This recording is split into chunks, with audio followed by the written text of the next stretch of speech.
Get ready with me! Hi guys, so we'll be doing a get ready with me for my first month of brace adjustment. So as you can see, nag-moisturize muna ako ng aking lips. So dapat guys, yung aking first month brace adjustment was last May 15.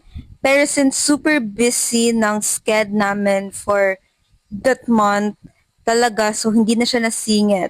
So as you can see in that video guys, I am using the Bella Tinted Sunscreen. I really love this sunscreen kasi very home-worted siya and very baka cover talaga siya ng mga blemishes sa face ninyo. So anyways, last May 15 dapat yung brace adjustment ko. Tapos we've planned to do it end of May. Pero, sirado sila. And now guys, as you can see, I am using the BYS concealer. Super nice nito guys. Pantabon talaga sa mga pinagpuyatan dyan. So, na-move siya until today. So, magpapa-brace adjustment na ako today. So, I am planning to get Fuchsia Pink as my rubber for this month. So, ngayon naman guys, magbablush na ang my blush blindness na baklang ito.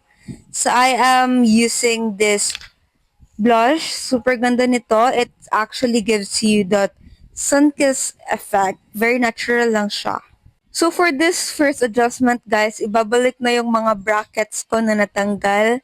I have 3 missing brackets on my tooth kasi natanggal siya.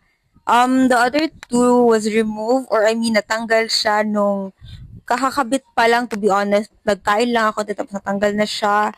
And then the other one was natanggal siya nung nag-toothbrush ako.